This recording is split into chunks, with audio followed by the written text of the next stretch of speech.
Le Nouvel Esprit Public, Philippe Meyer, bonjour.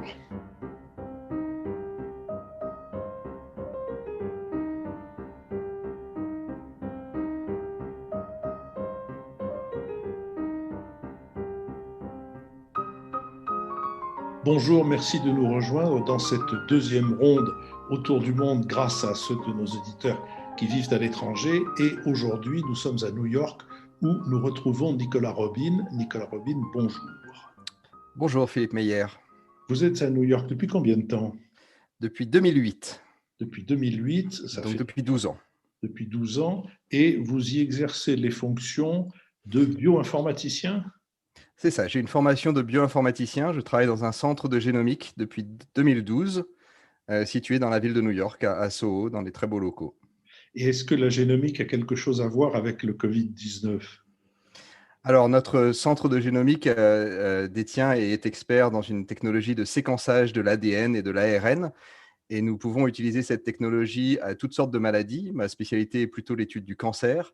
Mais depuis le début de cette pandémie, nous avons utilisé nos ordinateurs et nos outils de séquençage pour participer à la recherche sur le Covid, notamment dans deux aspects différents. Nous faisons partie de certains consortiums de recherche qui séquencent des patients atteints des formes sévères de la maladie.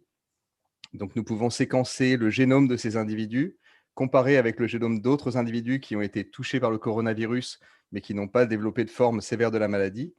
Et une publication de ces travaux a été réalisée il y a peu de temps par l'équipe du professeur Jean-Laurent Casanova, qui est à la fois à l'Institut Imagine à Paris et à l'Université Rockefeller à New York, qui a publié une démonstration de certains défauts immunitaires chez certains patients atteints par la forme sévère de la maladie. Donc, c'est un des aspects dans lequel on peut utiliser notre technologie de séquençage pour trouver certaines vulnérabilités chez certains patients qui expliquent le développement de la maladie. L'autre chose que l'on peut séquencer, évidemment, c'est le virus en lui-même. Et donc, on peut utiliser nos outils de séquençage pour suivre l'évolution de la pandémie. Et notamment, c'est ce type d'études qui ont permis de démontrer à l'origine de la pandémie à New York que les foyers infectieux provenaient plutôt de l'Europe et pas directement de la Chine. Et donc, ça a été démontré assez rapidement au mois de mars ou au mois d'avril. D'accord. Est-ce que ça donne des pistes de thérapeutiques pour ce virus? Alors, suivre l'évolution du virus, ça permet de retracer les chaînes de transmission. Donc, ça permet d'étudier la dynamique de transmission de la maladie. Identifier des variants génétiques qui expliquent la forme sévère de la maladie, c'est clairement une piste thérapeutique. Et ça permet de mieux comprendre la maladie, de mieux comprendre les effets de la maladie et potentiellement de découvrir, de chercher et d'orienter la recherche vers certains traitements qui vont progressivement s'appliquer à certains patients. D'accord. Alors, vous êtes à New York et nous avons eu de New York au mois de mars, au mois d'avril, des nouvelles qui étaient alarmantes et sans doute même peu dire. On avait l'impression que la ville se vidait, qu'elle était complètement asphyxiée. Qu'est-ce qu'il en est aujourd'hui? Qu'est-ce qu'il en a été? Qu'est-ce qu'il en est? Alors, qu'est-ce qu'il en a été? Effectivement, ça a été complètement dramatique au mois de mars et avril à New York. Les nouvelles étaient très, très inquiétantes. Et notamment, enfin, on imagine souvent en France que New York se restreint à Manhattan. En fait, c'est plus grand que ça. Il y a 5 quartiers, le Bronx, le Queens, Brooklyn, Staten Island et Manhattan. Et les quartiers les plus touchés ont été le Bronx et le Queens et Brooklyn. Euh, donc, il y a effectivement eu des nouvelles très dramatiques et ça a illustré une partie des disparités qu'il y a à l'échelle de la ville de New York et à l'échelle des États-Unis en général.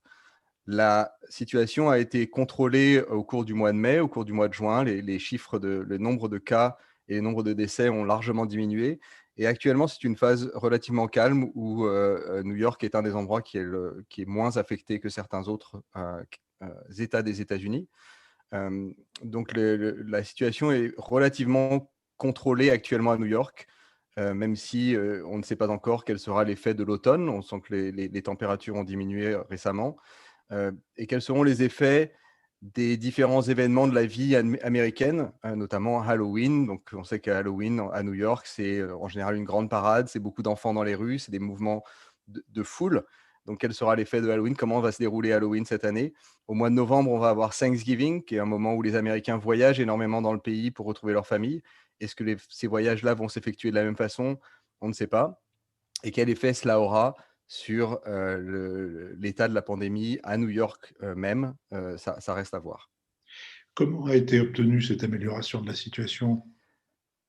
Alors, comment est-ce qu'on contrôle cette pandémie? Je pense que, notamment, il y a eu un lockdown, donc un Fermeture. ensemble de mesures pour fermer les écoles, fermer les bars, fermer les restaurants. La ville a vraiment été mise en hibernation au mois de mars et au mois d'avril. Moi, l'ensemble de mon centre a été renvoyé à la maison, et donc tous ceux qui ont pu ont travaillé à la maison, et ceux qui n'ont pas pu sont restés chez eux, mais n'ont pas travaillé. Euh, et la ville de New York a essayé de plus en plus d'augmenter le nombre de tests pour pouvoir suivre les foyers infectieux, les endroits, les clusters dans lesquels il y avait effectivement un nombre de cas plus élevé. Euh, et je pense qu'essentiellement, l'aspect positif, enfin, la diminution du nombre de cas a été due aux mesures très fortes qui ont été mises en place au mois de mars et au mois d'avril. Et progressivement, la pression a été relâchée de façon assez progressive. Une des grandes problématiques, ça a été la réouverture des écoles au mois de septembre.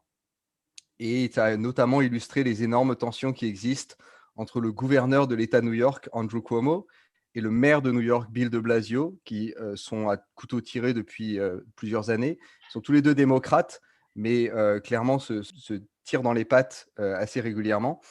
Et la situation pour les écoles euh, a été, la réouverture des écoles a été retardée. Donc les étudiants sont retournés à l'école uniquement fin septembre et pas début septembre comme il a été prévu. La ville de New York, c'est 1 million d'étudiants dans les écoles. Et donc, ça a un énorme effet, comme on peut imaginer dans tous les pays. Les décisions qui affectent les écoles ont effectivement énormément d'effets sur la possibilité des parents de retourner à l'école, etc. Les syndicats sont très puissants, ils sont très puissants dans l'enseignement aux États-Unis. Quelle a été leur position et leur attitude à New Alors, York? effectivement, ça a été un des éléments de cette crise de la rentrée des écoles. C'est qu'il y a eu un bras de fer entre le syndicat des enseignants et l'administration scolaire, le Board of Education de New York. Donc, a priori, pour l'instant, ça a été réouvert. Les étudiants vont plusieurs jours par semaine à l'école et la plupart des professeurs font classe. Mais effectivement, ça a été un des sujets, un des grands bras de fer. Donc, c'est une ville qui est extrêmement démocrate, dans lequel il y avait cet affrontement entre les syndicats et l'administration démocrate, euh, sous l'œil narquois, on va dire, des républicains du reste du pays.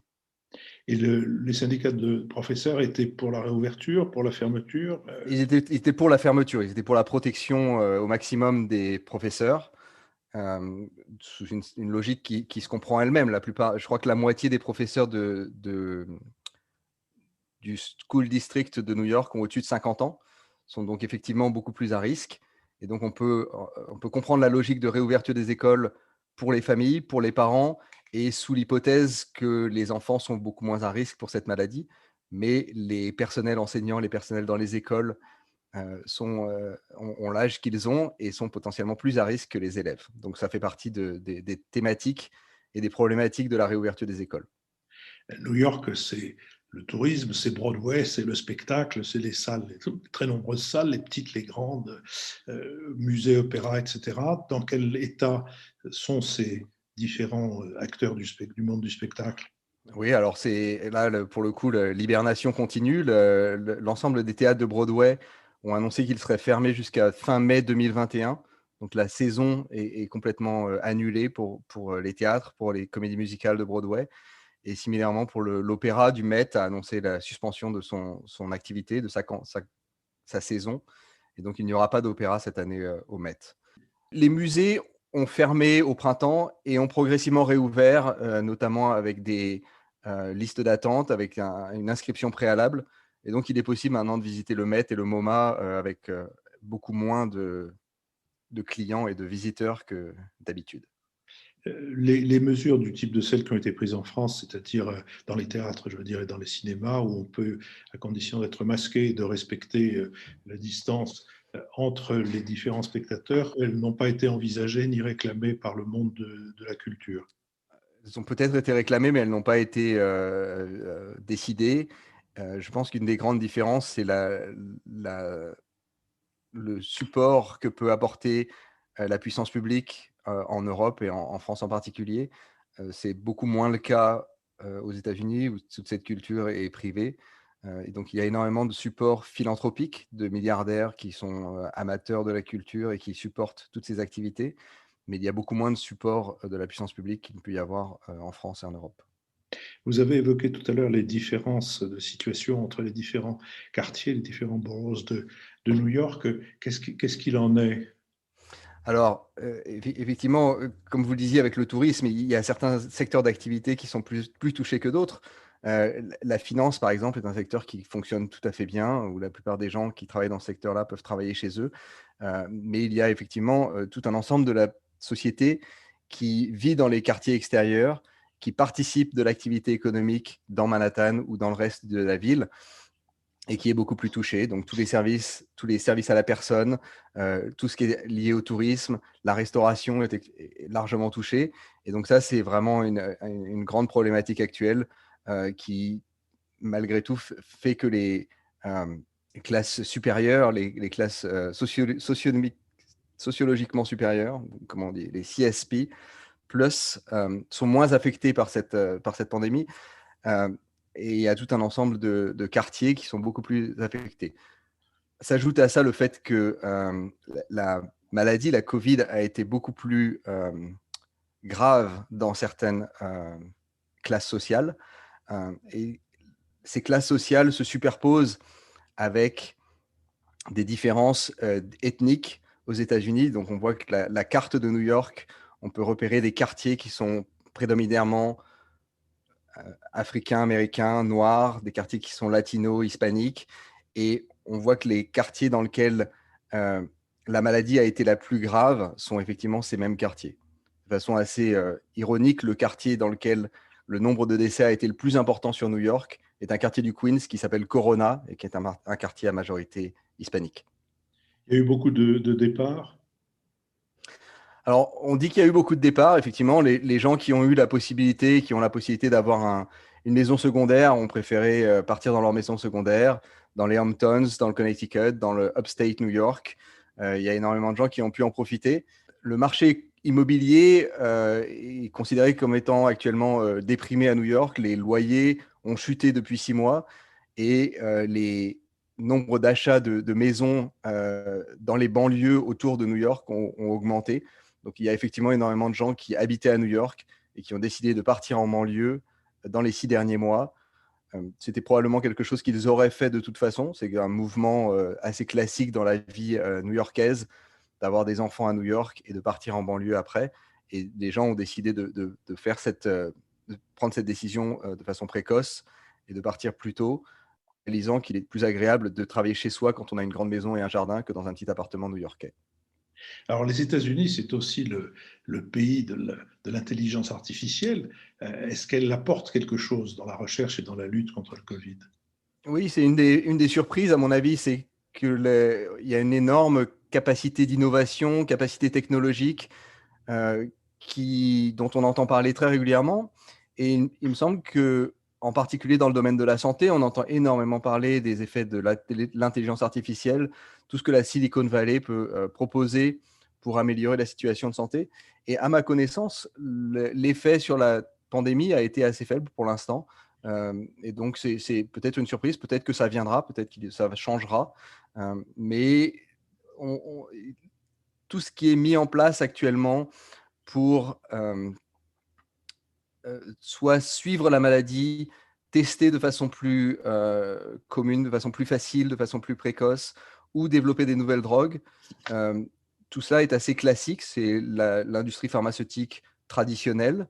C'est les biotech qui ont l'habitude de développer des vaccins.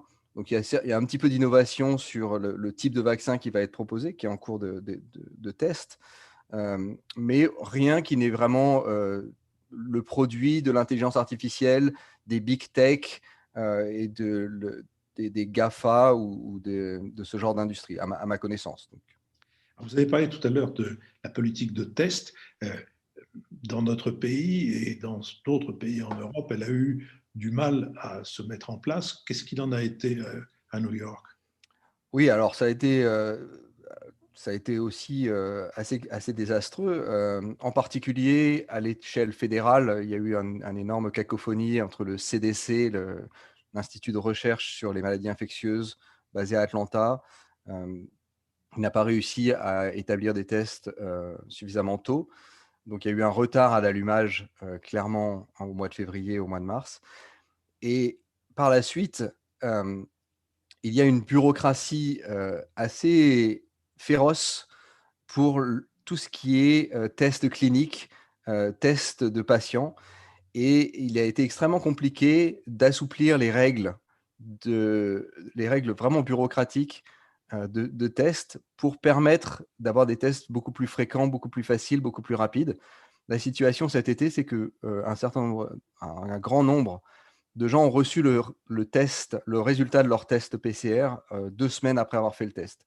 Ce qui est complètement inefficace et qui ne permet absolument pas de contrôler une épidémie et il est, remarquable que, la bureaucratie a vraiment inhibé la capacité d'innovation des Américains et empêché l'établissement de stratégies de test qui soient beaucoup plus rapides, beaucoup plus efficaces, quitte à perdre un petit peu en fiabilité, mais ça aurait permis, hem et ça permettrait, si c'était mis en place actuellement, d'avoir un meilleur contrôle de l'épidémie et je pense que la situation est assez similaire avec des différences, en France et probablement dans d'autres pays européens.